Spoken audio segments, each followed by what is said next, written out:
ભાજપના પૂર્વ મંત્રી બિમલ શાહ આજે કોંગ્રેસમાં જોડાશે। બિમલ શાહ અમદાવાદ કોંગ્રેસ કાર્યાલય ખાતે કોંગ્રેસમાં જોડાશે। ભાજપથી નારાજ છે બિમલ શાહ। કપડવંજ વિધાનસભા મતક્ષેત્રથી અપક્ષ ચૂંટણી પણ તેઓ લડ્યા હતા, તેઓ હારી ગયા હતા। બિમલ શાહ કપડવંજથી ભાજપના ધારાસભ્ય રહી ચૂક્યા છે। ભાજપે શિસ્તભંગના પગલાં લેતા પૂર્વ મંત્રીને સસ્પેન્ડ કર્યા હતા।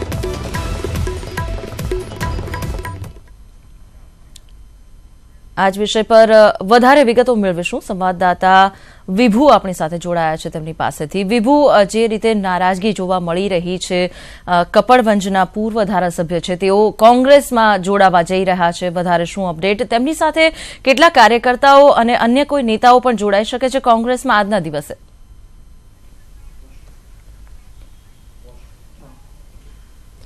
जी कल्पना भाजपना नेता अने पूर्व मंत्री पण रही चूक्या छे, कपड़वंजना पूर्व धारासभ्य पण छे विमलभाई शाह आपणी साथे ज छे। विमलभाई शाहने पूछीशुं। विमलभाई, कोंग्रेसमां जोड़ावानुं कारण शुं?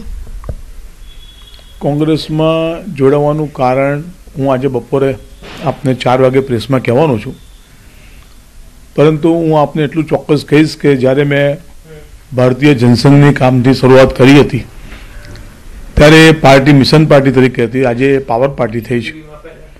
अने अमे बधा ज घणा बधा मित्रों के घणा बधा वखतथी अनुभव करीए छे के जूना माणसनुं आ पार्टीमां हवे महत्व के काम नथी अने एटला माटे खूणामां धकेली देवामां आवे छे। अने हूँ जोई રહ્યો હતો અને બધા અનુભવી રહ્યા છે।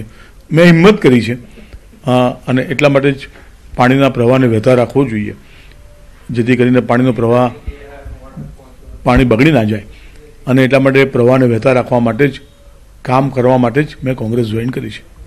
તમારી નારાજગી પહેલા પણ તમે નારાજ થયા હતા, પાર્ટીથી દૂર થઈ ગયા હતા, ફરી એક વખત પાર્ટી સાથે જોડાયા હતા। તમારી નારાજગી છે, તમને ક્યાંય જે પ્રોબ્લેમો છે તમારા હાઈકમાન્ડ સુધી મૂક્યા હતા ક્યારે?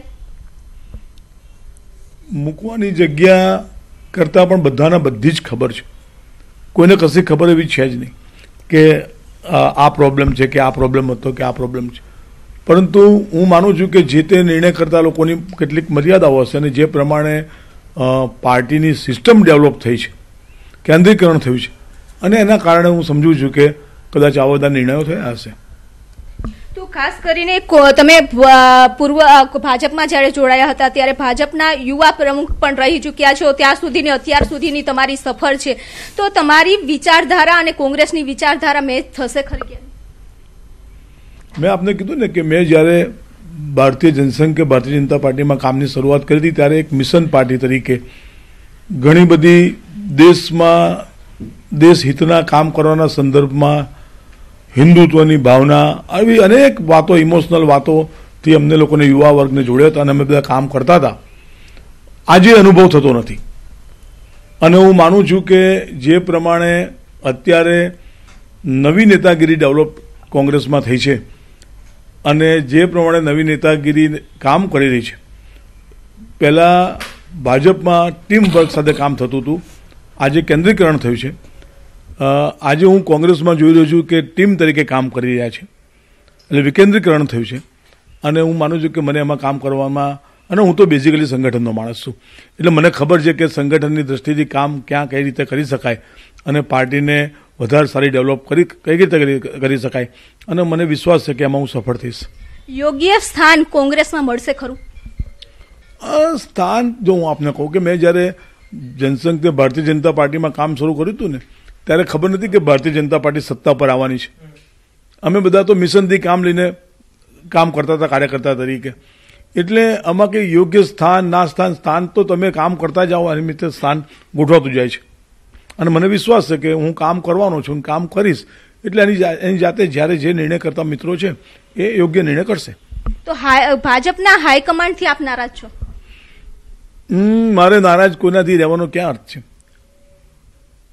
હું અત્યારે તેમ કદાચ કહીશ તો ખોટું નથી કે હું મારાથી જ નારાજ હતો, કારણ કે જે પ્રમાણે જે મિશનથી મેં મારી રીતે કામ કરવાની શરૂઆત કરી હતી તો આજે હું પોતે જ ગુંગળામણ અનુભવતો હતો અને એટલા માટે જ મેં નિર્ણય કર્યો છે।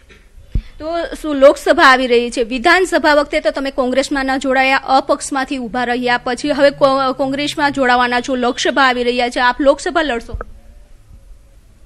આમાં કોઈ પણ માણસે પોતે નક્કી કરવાનું હોય છે કે તમે આ વિધાનસભા લડો કે લોકસભા લડો, પરંતુ હું એટલું ચોક્કસ કહું કે વિધાનસભા વખતે પણ કોંગ્રેસના મિત્રોના ઘણા આગેવાનોની લાગણી હતી કે હું કોંગ્રેસમાં જોડાઉં, પરંતુ એ વખતે હું ટિકિટ વાંચું તરીકે કોંગ્રેસમાં જોડાવું અને મારે નહોતું કરવું, એટલા માટે કોંગ્રેસમાં જોડાયો નહોતો. અત્યારે લોકસભાના સંદર્ભમાં મેં ક્યાં કોઈ જગ્યાએ આવી ચર્ચા લોકસભાની હોય જ નહીં. પાર્ટી એમની રીતે નિર્ણય કરશે અને પાર્ટીનો જે પણ નિર્ણય હોય એ નિર્ણયના સંદર્ભમાં આગળ વધવાનું હોય. એટલે ક્યારે પણ જોડાતા હોય ભાજપમાંથી કોંગ્રેસમાં અથવા તો કોંગ્રેસમાંથી ભાજપમાં, ત્યારે ક્યાંય ને ક્યાંય અપેક્ષાઓ કોઈને પણ કંઈક હોય છે, તો તમારી પણ કંઈ અપેક્ષાઓ હશે કોંગ્રેસ સાથે જોડાવા માટે? મારી કોંગ્રેસ સાથે જોડાવાની એક જ મહત્વાકાંક્ષા કે અપેક્ષા, જે પ્રમાણે હું ખેડા જિલ્લાથી માંડીને આખા ગુજરાતમાં અને દેશમાં પરિસ્થિતિ જોઈ રહ્યો છું, અને એ પરિસ્થિતિની અંદર ભારતીય જનતા પાર્ટી જે પ્રમાણે કામ કરી રહી છે, સંગઠન કરતાં વિઘટનનું કામ ઘણું બધું મોટું થઈ રહ્યું છે, અંદર લડાવવાની પ્રક્રિયા ઘણી બધી વધી ગઈ છે, અને વ્યક્તિગત રીતે હું આપને કહું તો જે પ્રમાણે આખા ખેડા જિલ્લાની અંદર અત્યારે જે પ્રમાણે કામગીરી છે, હું કામગીરીના સંદર્ભમાં મને એમ થયું કે મારે સક્રિય થવું જોઈએ. અને ગુજરાતમાં પણ આજે અનેક જગ્યાએ અનેક કાર્યકર્તાઓના મનમાં, જૂના કાર્યકર્તાઓના મનમાં અનેક પ્રશ્નો છે, તો હું માનું છું કે મેં એની શરૂઆત કરી છે. તો ખાસ કરીને તમે વાત કરી કે ભાજપમાં પણ જે સિનિયર નેતાઓ છે એને સ્થાન નથી મળતું ને હાંસિયામાં ધકેલી દેવામાં આવે છે. હજુ કેટલા નેતાઓ નારાજ છે? એ તો તમે મારા મોડે બોલાયા કરતા એક તાલુકા કે જિલ્લામાં કે વિધાનસભામાં કે બોર્ડમાં જશો ને તો તમને ચોક્કસ અનુભવ થશે કે કેટલા બધા કાર્યકર્તાઓ, સારા કાર્યકર્તાઓ હાંસિયામાં ધકેલાયા છે, અને એ માણસ વાર્યો ના વરે, હાર્યો વર્યો. લાગે છે કે તમારી સાથે કેટલા નેતાઓ અથવા તો કાર્યકરો કોંગ્રેસમાં જોડાશે આવનારા દિવસોમાં? ના, મેં એ દિશામાં વિચાર પણ નથી કર્યો અને હું એ દિશામાં પ્રયત્ન પણ નથી કરવાનો. બહુ મને વિશ્વાસ છે કે બધા જ પોતપોતાની જાતે જેમ મેં હિંમત કરીને નિર્ણય કર્યો છે એમ બધા પણ નિર્ણય કરશે સમયે. તો તમારા સમર્થકો તો હશે ને તમારી સાથે? મેં આજે એવો નિર્ણય કર્યો છે કે કોઈ એને મારી સાથે જોડવાના એઓની શુભેચ્છકો અને સમર્થકો આજે મારી સાથે ત્યાં કાર્યક્રમમાં આવવાના છે, અને પછી આગળની રણનીતિ જાહેર નક્કી કરીશું. કેટલા વાગે આજે કોંગ્રેસમાં તમે જવાના છો અને કોંગ્રેસનું ખેસ ધારણ કરશો? 3:30 વાગે મને લાગે છે કે ત્યાં આગળ પ્રેસ કોન્ફરન્સ છે, અને એ પ્રેસ કોન્ફરન્સની અંદર હું કોંગ્રેસમાં કાયદેસર રીતે, વિધિસર રીતે જોડાવાનો છું. તો કલ્પના હતા બિમલ શાહ, અને તેઓએ કહ્યું છે કે તેમની જે નારાજગી છે, તેમના કારણો છે તે પ્રેસ કોન્ફરન્સમાં જણાવશે, પરંતુ કહી શકાય કે જે ભાજપમાંથી સિનિયર નેતાઓને હાંસિયામાં ધકેલી દેવામાં આવે છે, જેના કારણે જ બિમલ શાહે કોંગ્રેસમાં જોડાવા માટેનો આ નિર્ણય કર્યો છે.